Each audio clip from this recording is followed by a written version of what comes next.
ರಾಜ್ಯ ಸರ್ಕಾರಿ ನೌಕರರ ಬವಣೆಗಳು ದಿನೇ ದಿನೇ ಉಲ್ಬಣಗೊಳ್ಳುತ್ತಿವೆ.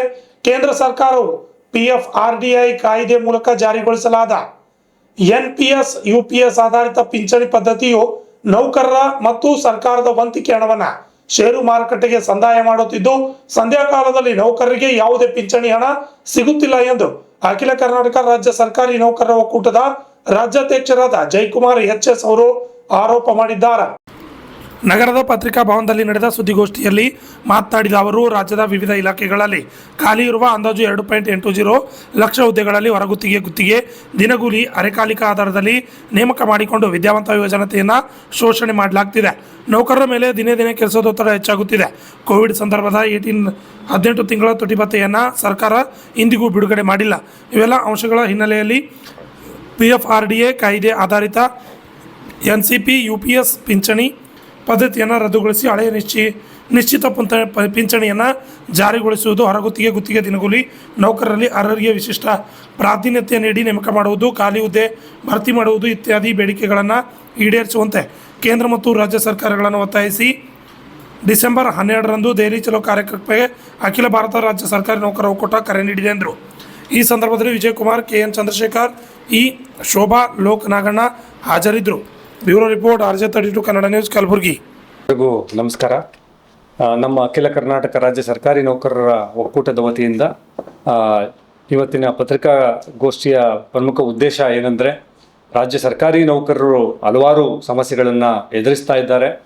ನಾವು ಈ ನಿಟ್ಟಿನಲ್ಲಿ ಕಾರ್ಯಾಗಾರವನ್ನು, ರಾಜ್ಯ ಮಟ್ಟದ ಕಾರ್ಯಾಗಾರವನ್ನು ಕಲಬುರಗಿಯಲ್ಲಿ ನಾವು ಇವತ್ತು ಮತ್ತು ನಾಳೆ ಹಮ್ಮಿಕೊಂಡಿದ್ದೇವೆ.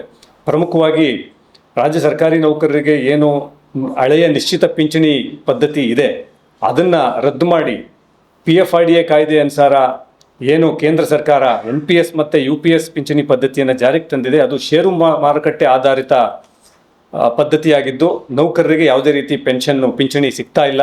ಬಹಳ ಕಡಿಮೆ ಮೊತ್ತದ ಪಿಂಚಣಿ ಸಿಗ್ತಾ ಇದೆ. ಇದರಿಂದಾಗಿ ಅವರಿಗೆ ಹಲವಾರು ಸಮಸ್ಯೆಗಳು ಸಂಧ್ಯಾ ಕಾಲದಲ್ಲಿ ಎದುರಾಗ್ತಾ ಇದ್ದಾವೆ. ಹಾಗೆಯೇ ರಾಜ್ಯ ಸರ್ಕಾರದಲ್ಲಿ ಸುಮಾರು 2,80,000 ಹುದ್ದೆಗಳು ಖಾಲಿ ಇದ್ದಾವೆ. ಇದರಲ್ಲೆಲ್ಲ ಸುಮಾರು 3 ಲಕ್ಷದಷ್ಟು ಹೊರಗುತ್ತಿಗೆ, ಗುತ್ತಿಗೆ ಮತ್ತು ದಿನಗೂಲಿ ಆಧಾರದಲ್ಲಿ ನೌಕರರು ಕೆಲಸ ಮಾಡ್ತಾ ಇದ್ದಾರೆ. ಅದರಲ್ಲಿ ಯಾರು ಅರ್ಹರಿದ್ದಾರೆ ಅವ್ರಿಗೆ ಅವ್ರನ್ನ ರೆಗ್ಯುಲರೈಸ್ ಮಾಡ್ಕೋಬೇಕು, ವಿಶೇಷ ಪ್ರಾತಿನಿಧ್ಯ ಕೊಟ್ಟು ಅನ್ನುವಂಥದ್ದು ನಮ್ಮ ಬೇಡಿಕೆ. ಮತ್ತು ಹಾಗೆಯೇ ಶಿಕ್ಷಕರಿಗೆ TET ಏನು ಟೆಸ್ಟನ್ನು ಕಡ್ಡಾಯ ಮಾಡಲಾಗಿದೆ. ಇದರಿಂದಾಗಿ ಅವರಿಗೆ ಕೆಲ ಉದ್ಯೋಗವನ್ನು ಕಳೆದುಕೊಳ್ಳುವಂಥ ಒಂದು ಆತಂಕ ಎದುರಾಗಿದೆ. ಸೊ ಇದನ್ನು ಒಂದು ಕೇಂದ್ರ ಸರ್ಕಾರ ಸೂಕ್ತ ತಿದ್ದುಪಡಿ ತೆಗೆದು TET ಏನು ಕಡ್ಡಾಯ ಮಾಡಲಾಗಿದೆ, ಈ ಸುಮಾರು 20-30 ವರ್ಷ ಸೇವೆ ಸಲ್ಲಿಸಿರುವಂಥ ಶಿಕ್ಷಕರಿಗೆ ಅದನ್ನು ರದ್ದು ಮಾಡಬೇಕು. ಕೇವಲ ಪ್ರಾಸ್ಪೆಕ್ಟಿವ್ ಆಗಷ್ಟೇ ಅದನ್ನು ಜಾರಿಗೊಳಿಸಬೇಕು. ಮತ್ತು ಹಾಗೆಯೇ ರಾಜ್ಯ ಸರ್ಕಾರ ಜಾರಿಗೊಳಿಸ್ತಾ ಇರುವಂತಹ ಒಂದು ನಗದು ರಹಿತ ಆರೋಗ್ಯ ಚಿಕಿತ್ಸೆ, ಈಗ ಕರ್ನಾಟಕ ಆರೋಗ್ಯ ಸಂಜೀವಿನಿ ಯೋಜನೆ ಏನಿದೆ ಅದರಲ್ಲಿ ಹಲವಾರು ತೊಡಕುಗಳಿದ್ದಾವೆ.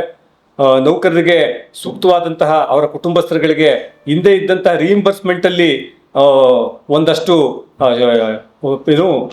ಅವರಿಗೆ ಚಿಕಿತ್ಸಾ ವೆಚ್ಚವನ್ನು ಮರುಪಾವತಿ ಮಾಡಿಕೊಳ್ಳೋದಕ್ಕೆ ಅವಕಾಶ ಇತ್ತು. ಆದರೆ ಈ ಆರೋಗ್ಯ ಸಂಜೀವಿನಿ ಕ್ಯಾಶ್ಲೆಸ್ ಅಂತ ಹೇಳಿದ್ರೂ ಕೂಡ ಇನ್ನೂ ಹೆಚ್ಚಿನ ಆಸ್ಪತ್ರೆಗಳನ್ನು ನೆಟ್ವರ್ಕಿಂಗ್ ಮಾಡಲಾಗಿಲ್ಲ. ಹಾಗೆಯೇ ಹಲವಾರು ಆಸ್ಪತ್ರೆಗಳಲ್ಲಿ ಚಿಕಿತ್ಸೆಗೆ ಹೋದಾಗ ಹೆಚ್ಚುವರಿ ಶುಲ್ಕವನ್ನು ನಿಮಗೆ ಇಂತಹ ಚಿಕಿತ್ಸೆಗೆ ಇನ್ನೂ ಹೆಚ್ಚುವರಿಯಾಗಿ ನೀವು ಕೊಡಬೇಕು, ಕೈಯಿಂದ ಕೊಟ್ಟರಷ್ಟೇ ನಾವು ಅಡ್ಮಿಟ್ ಮಾಡ್ಕೊಳ್ತೀವಿ, ಈ ರೀತಿ ಹಲವಾರು ಸಬೂಬುಗಳನ್ನು ಹೇಳ್ಕೊಂಡು ನೌಕರರನ್ನ ಸುಲಿಗೆ ಮಾಡುವಂಥ ಒಂದು ಪರಿಸ್ಥಿತಿ ಇದೆ. ಇಂತಹ ವ್ಯತ್ಯಯಗಳನ್ನು ಸರ್ಕಾರ ಸರಿಪಡಿಸಬೇಕು ಅನ್ನುವಂಥದ್ದನ್ನು ಕೂಡ ಈ ಸಂದರ್ಭದಲ್ಲಿ ಆಗ್ರಹ ಮಾಡ್ತೇವೆ. ಮತ್ತು ಈ ಎಲ್ಲ ಬೇಡಿಕೆಗಳನ್ನು ಇಟ್ಕೊಂಡು ಇಡೀ ದೇಶಾದ್ಯಂತ ನಮ್ಮ ಅಖಿಲ ಭಾರತ ರಾಜ್ಯ ಸರ್ಕಾರಿ ನೌಕರರ ಒಕ್ಕೂಟ ಏನಿದೆ ಅದು ಇದೇ ವರ್ಷದ ಡಿಸೆಂಬರ್ 12ನೇ ತಾರೀಕು ನವದೆಹಲಿಯಲ್ಲಿ ಒಂದು ಬೃಹತ್ ದೇಶ ಮಟ್ಟದ ದೆಹಲಿ ಚಲೋ ಕಾರ್ಯಕ್ರಮಕ್ಕೆ ಒಂದು ರ್ಯಾಲಿಗೆ ಕರೆಯನ್ನು ಕೊಡಲಾಗಿದೆ. ಈ ಕರೆಯ ನಿಮಿತ್ತ ನಾವು ನಮ್ಮ ರಾಜ್ಯದ ಎಲ್ಲ ಸರ್ಕಾರಿ ನೌಕರರು ಮತ್ತು ಹೊರಗುತ್ತಿಗೆ, ದಿನಗೂಲಿ ನೌಕರರು ಎಲ್ಲರೂ ಯಾರಿದ್ದಾರೆ ಎಲ್ಲರೂ, ಮತ್ತು ಈ ಪಿಂಚಣಿದಾರರು ಕೂಡ ಹಲವಾರು ಸಮಸ್ಯೆಗಳನ್ನು ಎದುರಿಸ್ತಾ ಇದ್ದಾರೆ. ಅವರು ಒಳಗೊಂಡಂತೆ ಎಲ್ಲರೂ ಈ ಒಂದು ದೆಹಲಿ ಚಲೋ ರ್ಯಾಲಿಯಲ್ಲಿ ಭಾಗವಹಿಸಿ ಕೇಂದ್ರ ಮತ್ತು ರಾಜ್ಯ ಸರ್ಕಾರಗಳ ಮೇಲೆ ಒಂದು ಒತ್ತಾಯವನ್ನು ತರಬೇಕು ಅಂತ ಈ ಸಂದರ್ಭದಲ್ಲಿ ನಾವು ಒಂದು ಕರೆಯನ್ನು ನೀಡ್ತಾ ಇದ್ದೇವೆ. ನಮ್ಮ ವಿಜಯಕುಮಾರ್, ಮಾಧ್ಯಮ ಪ್ರತಿನಿಧಿಗಳೇ, ಪತ್ರಿಕಾ ಪ್ರತಿನಿಧಿಗಳೇ ಮತ್ತು ಮಾಧ್ಯಮ ಸಂಘಟನೆ, ಇವತ್ತು ಅತಿ ಹೆಚ್ಚು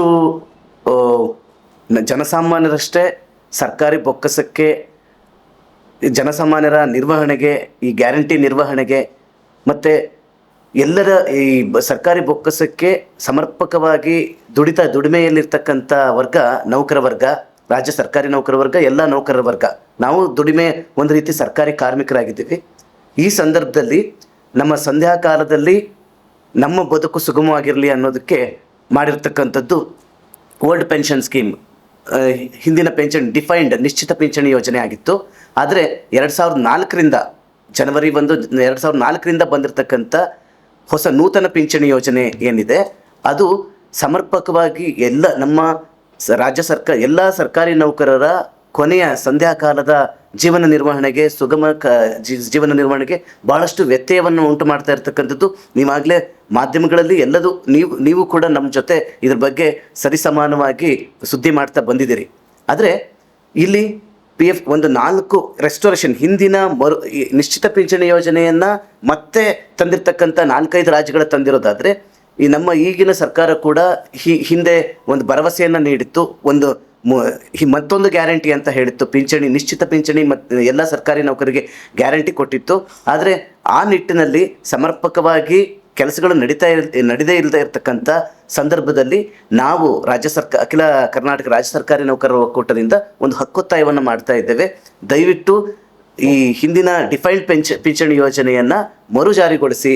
ಈ ಒಂದು PFRDA ಕಾಯ್ದೆ ಏನಿದೆ ಅಂದರೆ ಪಿಂಚಣಿ ನಿಧಿ ನಿರ್ವಹಣಾ ಅಧಿನಿಯಮ ಕೇಂದ್ರ ಸರ್ಕಾರದ ಏನಿದೆ ಅದಕ್ಕೆ ಸಮರ್ಪಕವಾದ ರಾಜ್ಯ ತಿದ್ದುಪಡಿಯನ್ನು ಎಲ್ಲ ರಾಜ್ಯಗಳು ತಂದೊಡ್ಡಿದ್ರೆ ಅವರಿಗೂ ಕೂಡ ಈಗಾಗಲೇ 4-5 ರಾಜ್ಯಗಳು ಹಿಂದಿನ, ಆಮೇಲೆ ಇತ್ತೀಚೆಗೆ ತಮಿಳುನಾಡು ಮತ್ತು ಕೇರಳ ರಾಜ್ಯಗಳು taps, Tamil Nadu assured pension scheme, Kerala assured pension scheme ಅಂತ ಅಂದರೆ ಖಾತರಿ ಪಿಂಚಣಿ ನಿರ್ವಹಣಾ ಯೋಜನೆಯನ್ನು ಕೊಟ್ಟಿದ್ದಾರೆ, ಜಾರಿಗೆ ತಂದಿದ್ದಾರೆ. ಅದು ಕೂಡ ನಮಗೆ ಸಮರ್ಪಕ ಅನಿಸ್ತಾ ಇಲ್ಲ.